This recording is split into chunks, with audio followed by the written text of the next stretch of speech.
Kendall here. So earlier this year, I made a video about the mayor I grew up with in Detroit, Michigan, a Mr. Kwame Kilpatrick. Being that I had a personal vendetta against Kwame Kilpatrick as I grew up in Detroit, Michigan, I did have a particularly strong amount of personal ire against the man. Kilpatrick was an embarrassing ass hat as mayor, and that did a lot of shit.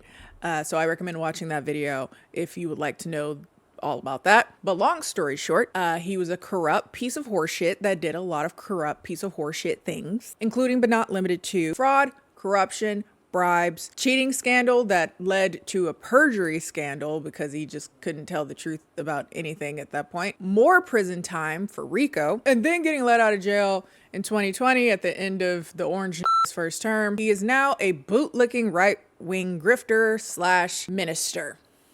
So, love that. As much as I hate Kwame Kilpatrick, I did call that video the worst mayor to ever do it.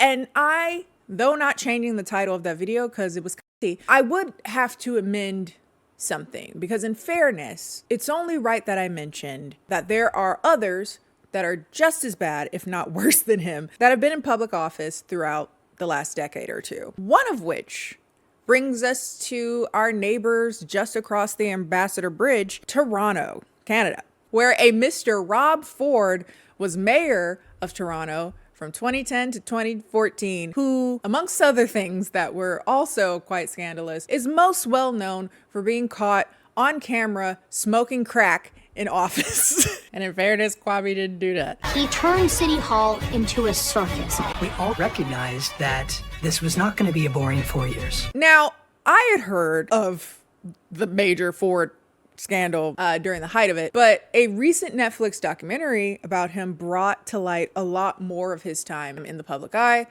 And yes, the crack thing is within it. That's only part of the broader chaotic foolishness that was having Ford as mayor. And because I'm too curious for my own good, here we are. So sit back, relax, ease your mind. You are now watching KennieJD.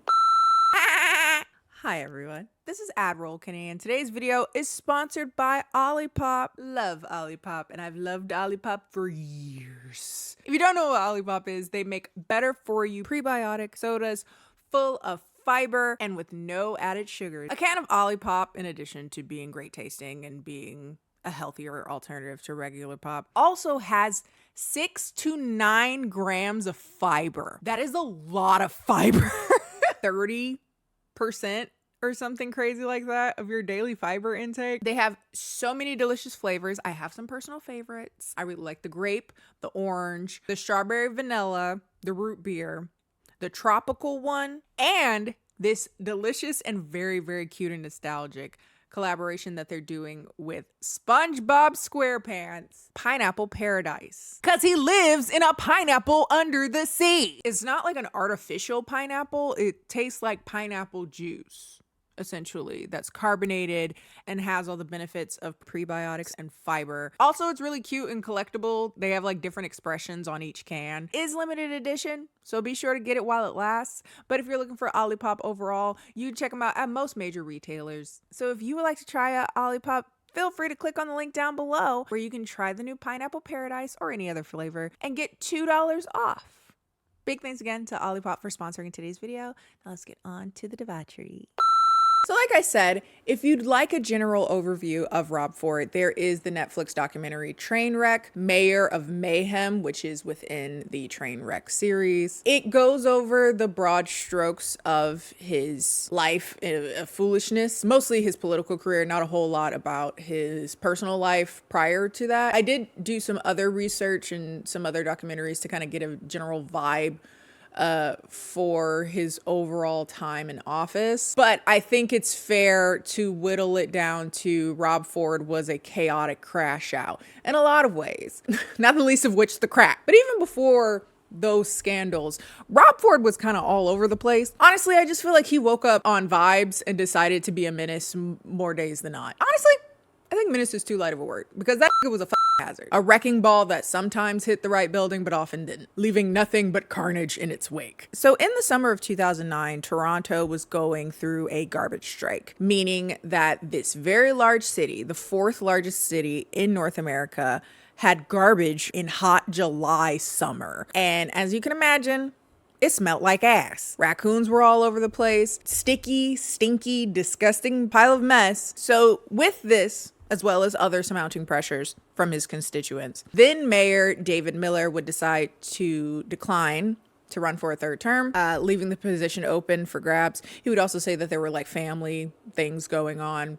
Who knows? Who cares? That is not what this is about. So Rob Ford saw an opening. He had been trying to get his hands on the mayoral post for a while. Same as Kwame. I don't know why, because he's not gonna do a great job at it. And at this point, he had been a 3-time city councilor, having had the post for nearly 10 years at this point. And already in that position, he was known as a controversial, outspoken, politically incorrect, but enigmatic everyman.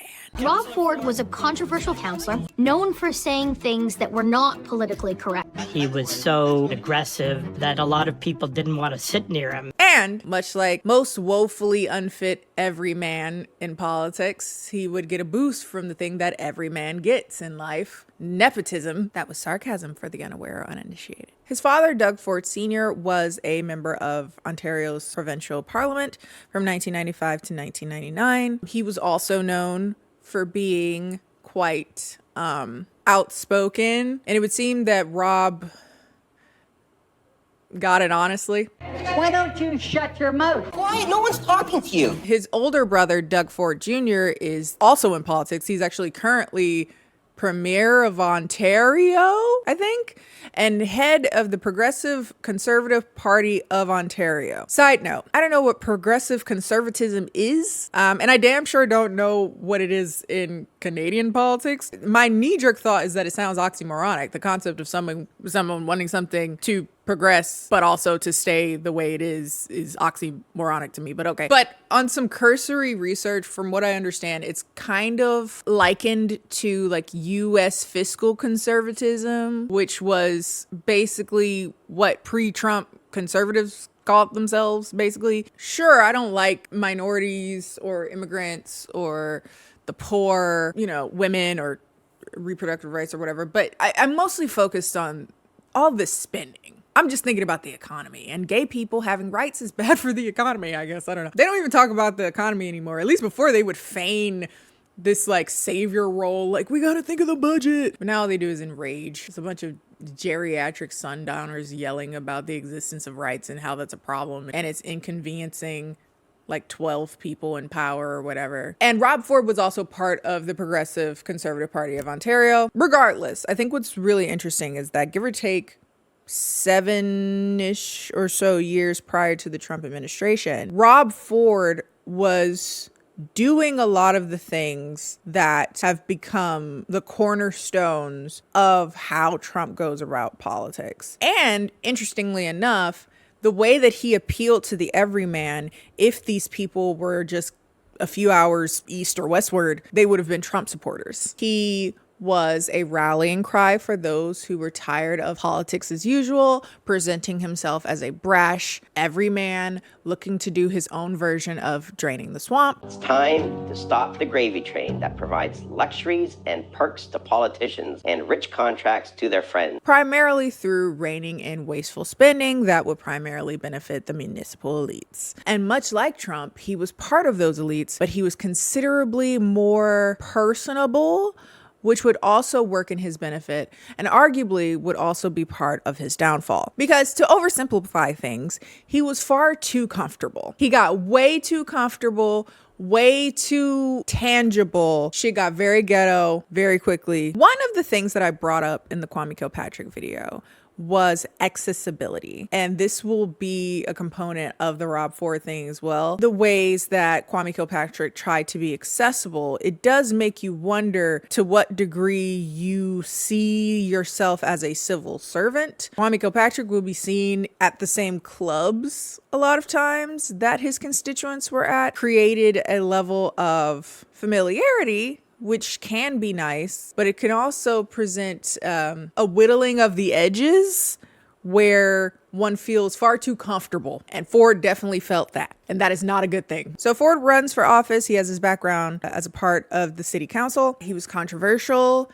and contentious in that space, but in a way that people often find charming in white men. He was a no-nonsense antagonist of propriety. And it was so much so that those around him did not believe that he fit the job. So ill fit for the kind of the politics of things that those around him even didn't think he would go very far. A friend of mine called me and said, "What do you know about Rob Ford?" And whether I thought he could be mayor. And I said, no. Little did they know, when things can go bad, they often do. He also was very visible and accessible in a way that is often reminiscent of like grassroots movements. He showed up at this dude's house and helped people move a dead tree off his lawn, you know, random shit like that, which is fine. I don't know why he had to be mayor to do that shit.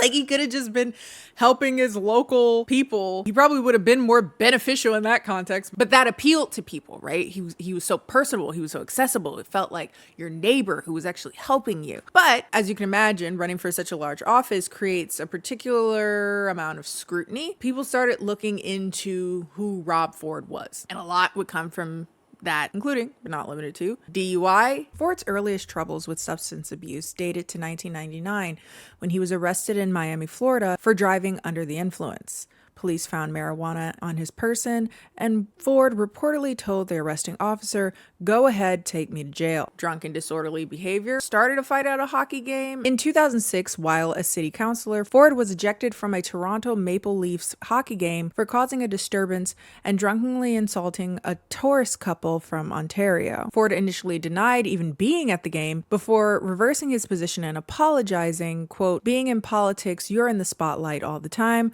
I made a mistake. I made a major mistake. I really regret it." DV allegations that doesn't get mentioned at all in that documentary. He was charged with assaulting and threatening to kill his wife in 2008, though no conviction was made due to inconsistencies with her testimony. The pair reportedly sought marital counseling, but police were called to Ford's home in October and December of 2011, and again in 2012 and 13 for a variety of domestic disturbances. No charges were filed in any of the incidents. Possession of weed, which who cares in the grand scheme of everything else we're talking about. People has a short list of notable gaffes as city councilor that reads as follows. 2001, Ford argues against spending money on a prevention barrier on Toronto's Bloor Viaduct and instead use the money to prosecute child molesters, quote, "who are the main cause of people jumping off bridges," unquote.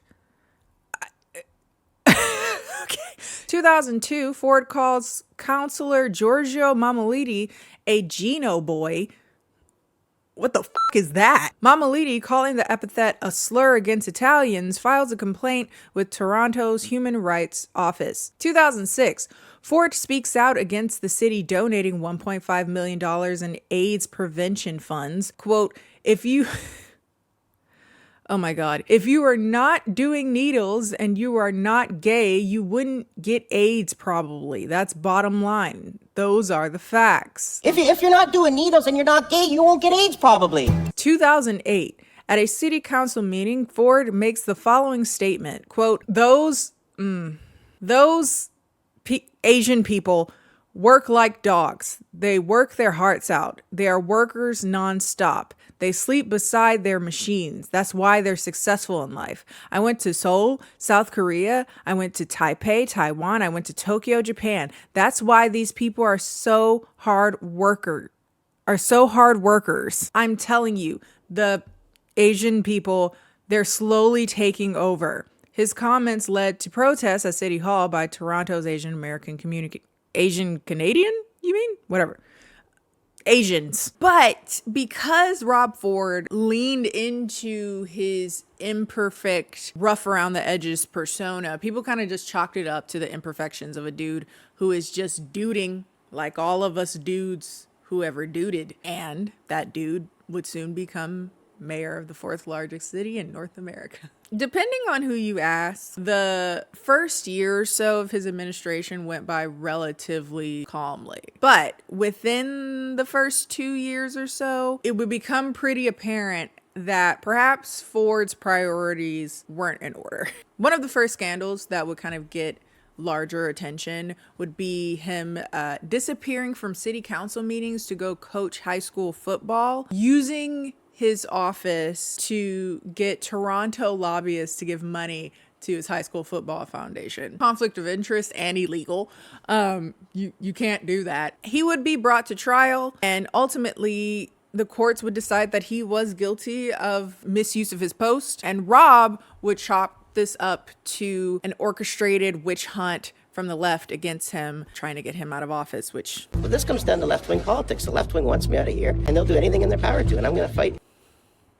Sounds familiar, no? But he was eventually able to appeal to the courts and was let off the hook. But I think the thing that really started to get people talking is that Rob Ford was an alcoholic. I don't think that's a controversial conclusion to reach. He did some alcoholic shit both in and out of office. And even if people weren't aware of it, his drinking would become a bigger conversation as we got into 2013. There would start to be whispers and murmurs that Rob Ford was often drunk, often belligerently so. One story that would come to light is that at a prestigious military ball, he would get belligerently drunk and put his political aide, Mark Towey, I believe is how you pronounce his last name, in a headlock, and was so drunk he was asked to leave. They interview Mark, and he kind of talks about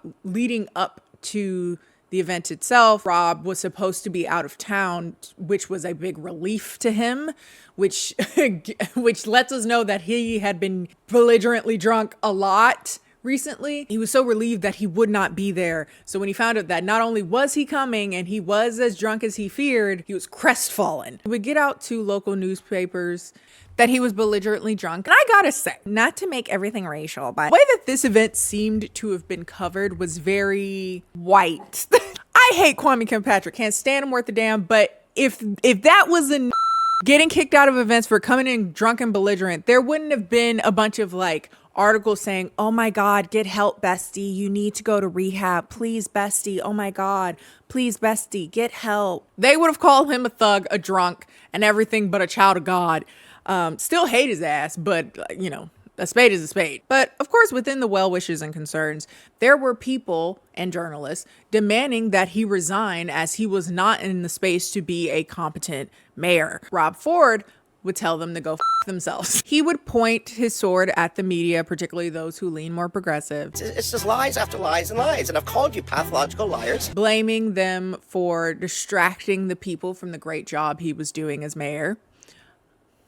Sounds familiar. It's a tried and true tactic, mind you, planting seeds of mistrust in media as a way to obfuscate and galvanize. And it would seem that whenever a bigger story was going to come live, Ford would ramp up that particular aspect of rhetoric, which brings us to the crack.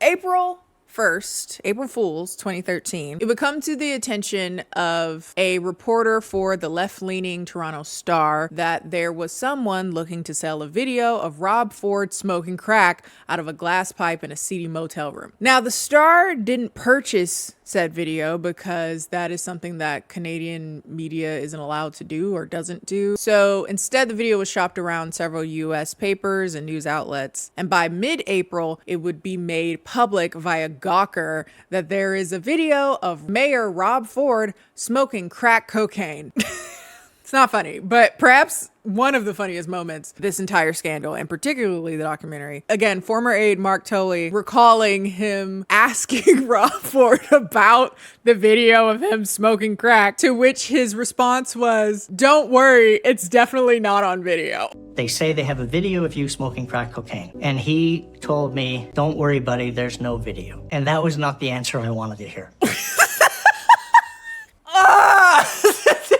So as you'd imagine, Ford goes on a bit of a press tour, denying the allegations outright, calling them scandalous lies that the media... Hi, baby. Hi. You just wanted to boop? So Ford would go on a bit of a press tour, denying the allegations outright, calling them scandalous lies that the media is using once again to demonize him. He would often kind of laugh at it. He would mock it even. I do not use crack cocaine. It is most unfortunate that I have been judged by the media without any evidence. Hi. Oh, hello. Oh, you need a bath. You've been playing. Oh, you stinky. Oh, you stinky. You're my stinky little baby. You smell like pee and poo, but I love you. It's ridiculous that you would even imagine that I, Rob Ford, would do crack cocaine. And being that even though this article existed, there was no video, he just said it wasn't true, and 50% of people in Toronto believed that it wasn't true. They believed it was completely fabricated. Screenshots were Photoshop, and that it was another push by mainstream media to bring the everyman Rob Ford down. And again, being that the video wasn't public, there was no way to prove it. Things would soon become far beyond out of hand. It had gotten to the point that Mark Towie was begging him to go to rehab. If ever Rob wanted to talk about something about the city, the initiatives of the city, Mark Towie would interrupt him saying, "I'm not responding to anything until you go to rehab." And Rob Ford refused to do so and fired him instead, which is crazy, but so is doing crack in office. So I guess. Speaking of which, in October of 2013, Toronto police would hold a press conference confirming they were in possession of the crack video. It had been acquired in a gun smuggling raid after a shooting, and the people accused of the murders would seem to be the ones providing and doing drugs with Rob Ford in said video. Again, this video was not public, so Rob would continue to deny it, refusing to resign. I have no reason to resign. I'm going to be out doing what the people elected me to do. So, as you can imagine, the media swarmed. It was chaos. Got really messy and really bad with paparazzi and news outlets. Sometimes even got physical. It was an outright circus. Ford wanted to do business as usual, ignore the accusations. At one point, it got to the point that he was even goading the police to release it, which I don't know anything about the logistics of that, especially because, spoiler, the video does exist. He was goading the police on live radio to release the video, saying it doesn't exist, so release it. Whatever this video shows, folks, Toronto residents deserve to see it. And Chief, I'm asking you to release this video now. That is until one day, I don't know, I guess in an effort to lessen the media frenzy, or just was tired of lying, got before the media, no longer feeling the need to deny the claims. He would decide to take the direct approach, coming before the press and admitting that he did do crack. Yes, I have smoked crack cocaine. Not all the time! He just did it once or twice in one of his drunken stupors. That's a quote. Drunken stupor. Am I an addict? No. When have I tried it? Probably in one of my drunken stupors, probably approximately about a year ago. Independent of the crack, it is concerning him being very comfortable saying, "Oh, I am often in a drunken stupor when running the city." Now we know in your drunken stupors, you'll do even crack. That also does not go well for your decision making while intoxicated. Speaking of which, he was intoxicated seemingly pretty often. So much so that it became a rush of finding more and more videos of Rob Ford doing things that weren't great while drunk. Saying things, doing things. There's one where he's in a house and he seems to be pantomiming some kind of a fight. Then coming on camera to apologize publicly for those things. And I don't know what to say. I'm again, I apologize. And then if people didn't get over it immediately, he would basically tell them to go fuck themselves, sometimes all in the same sentence. One moment contrite, I really effed up. the next defiant. I'm moving on. You guys can do what you want. There's him talking about various situations in which he got in physical altercations while drunk, random patois.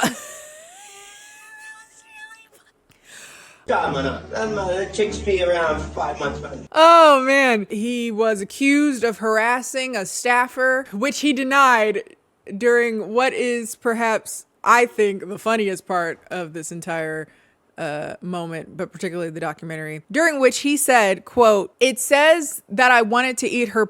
I've never said that. I'm happily married. I've got more than enough to eat at home." Olivia Gondek, it says that I wanted to eat her. I've never said that. I'm happily married. I've got more than enough to eat at home. Thank you very much.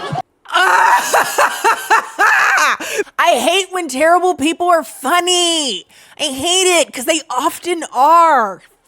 I wish y'all had no power. But this is no laughing matter. Again, the mayor of Toronto was caught doing crack with gun runners, opening himself up to extortion, considering he is also in connection with police. Now, as I understand this is a little different, Toronto versus United States, I guess, or at least Michigan, where the only people that can remove him from office are his constituents. And for whatever reason, he still had quite a lot of supporters. So instead, city council was looking to remove his powers, giving it over to the deputy mayor and begging Rob Ford to go to rehab, which he refused to do because of course he did.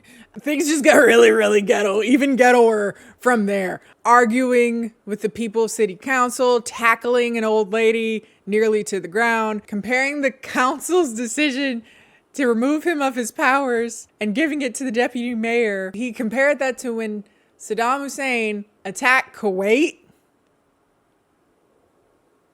Reminds me of when Saddam attacked Kuwait. You guys have just attacked Kuwait. And after all of that, after admitting to smoking crack while in a drunken stupor, which I think is the part that people miss more so. Like, smoking crack is one thing. Smoking crack because you were drunk and you are often drunk is a whole other. But regardless, after admitting publicly to smoking crack while drunk and refusing to go to rehab for either of those things, Rob Ford would run again because of course he would. Of course he would. That, f it. God, if only I had the audacity of a white man, I'd get so much done, baby. I'd believe in myself far more. And perhaps even crazier, but not surprising, is that a bunch of people would continue to support him. It's 2014. The crack scandal is the center of attention. But again, the video had not been seen. So many of them just said, I've never seen it. And he said he didn't do it, like he admitted it now, but it's probably, But if you look up Rob Ford smoking crack, there is a video out there. There's more than one video of Rob Ford smoking crack. There's at least two of him smoking crack. If I'm not mistaken, these are separate occasions. So not only does he smoke crack at least twice, if you're blaming it on your drunken stupor, you have more than once gotten so drunk that you smoked crack. And that video would now become public. And despite it being kind of grainy and look like it was filmed with a potato, that is definitely Rob Ford. I think up until then, there had always been this level of separation. Again, no one had seen the first video, so there was a level of deniability even though he admitted he had smoked crack, but no longer. There he was, caught in 480p, and so at this point, undeniably, he decided to go to rehab. It seemed that a lot of the people that were supporting Rob Ford were doing so in an effort to support a sort of redemptive arc, an underdog, someone who was able to overcome the odds. Sure, whatever. That's all well and good. And honestly, I think there's nothing inherently wrong with that. The problem with it is that he was the mayor. And you being subject to an extortion plot because you, I guess, at least twice got so drunk that you did crack cocaine on camera. I can imagine why you probably wouldn't want that guy to be in control of sensitive information of the city. Again, the fourth largest city in North America. Again, he's seen as an everyman. So in some ways, people were like, this is a representative of the switch, the turnaround in my own life that I can make. So people still supported him, thought of it as a redemptive tour. He would start working out a little bit while he was in there because what else are you to do other than stay sober and occupy your time? And so some people saw him losing weight as evidence of like being pure or whatever. Starting to be seen as a figure who was, you know, doing his prodigal son arc. It would seem he was going to run for mayor again. And the only thing that would stop him was that he was diagnosed with a malignant tumor, a liposarcoma, and would fall too ill to run for re-election and instead step down to let his older brother Doug run in his stead, and he would run to remain on city council, which he would win. Doug, despite his name being attached to Rob Ford as well as all his scandals, didn't win the mayoral post but came shockingly close, especially considering he only ran in the last like 30 days of the election. But Rob Ford, probably believing that he would have overcome everything the way that he had kind of bulldozed his way through most of life, probably thought he would bulldoze through cancer,